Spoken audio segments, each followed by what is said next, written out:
بسم اللہ الرحمن الرحیم۔ السلام علیکم۔ آج کی اس ویڈیو میں آپ کو 13 رجب کا ایک ایسا وظیفہ بتاؤں گا۔ اگر آپ اس وظیفے کو 13 رجب کو کریں گے تو آپ کی جو بھی دعا ہے جو بہت دنوں سے قبول نہیں ہو رہی، اگر آپ اس وظیفے کو کریں گے تو آپ کی وہ دعا قبول ہو جائے گی۔ اگر آپ کسی پریشانی میں پھنسے ہوئے ہیں تو اس وظیفے کی برکت سے آپ کی وہ پریشانی بھی ختم ہو جائے گی۔ 13 رجب کو حضرت علی رضی اللہ تعالی عنہ کی ولادت ہوئی تھی۔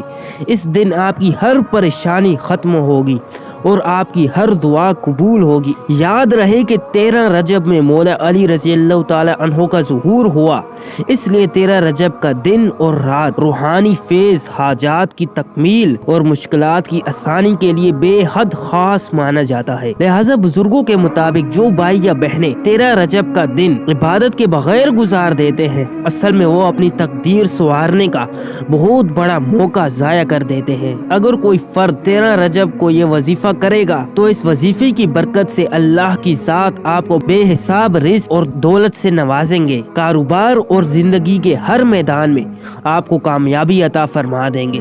بیٹی کو اس کی پسند کے مطابق اچھا رشتہ حاصل ہو جائے گا۔ آپ جس کام میں ہاتھ ڈالیں گے آپ کو اللہ کی ذات کامیابی عطا فرمائیں گے۔ آپ کے دشمن زہر ہو جائیں گے، شوہر اور اولاد سلامت رہیں گے، جان، اولاد، گھر اور کاروبار اللہ کی حفاظت میں رہیں گے، اور آپ کو آپ کی تمام حاجات بھی محمد آل محمد کے صدقے میں ہمیشہ حاصل ہوتی رہیں گی۔ اس لیے ہر بھائی اور بہن کو یہ وظیفہ 13 رجب میں محبت کے ساتھ ضرور کر لینا چاہیے۔ انشاءاللہ اس وظیفے کی برکات آپ کو تمام زندگی حاصل ہوتی رہیں گی۔ یہ بہت ہی زیادہ پاورفل وظیفہ ہے اور یہ بہت ہی چھوٹا سا وظیفہ ہے۔ یہ آپ کو 13 رجب کو کرنا ہے۔ یہ وظیفہ کون سا ہے؟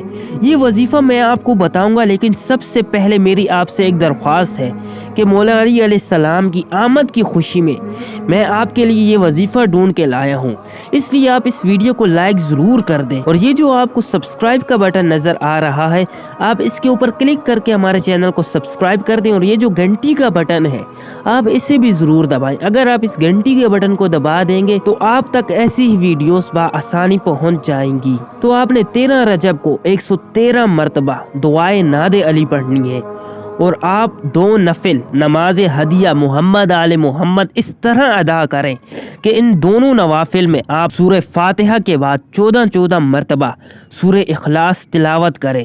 یہ نوافل ادا کرنے کے بعد آپ 100 مرتبہ اللہ الصمد اور 100 مرتبہ درود ابراہیمی اور 113 مرتبہ دعائے ناد علی کا بھی ذکر کریں۔ یہ وظیفہ ایک ہی دن کیا جاتا ہے، مگر آپ کوشش کریں کہ آپ اس وظیفے کو 3 دن تک جاری رکھیں، تو انشاءاللہ آپ کو کچھ ہی دنوں میں اس کے فائدے نظر آنا شروع ہو جائیں گے۔ آپ کی پریشانیاں حل ہو جائیں گی اور آپ کی دعائیں انشاءاللہ اللہ کے حکم سے قبول ہوں گی۔ میری ایک آخری بات، آپ مولا علی علیہ السلام کی آمد کی خوشی میں آپ اس وظیفے کو دوسروں کے ساتھ بھی شیئر ضرور کریں۔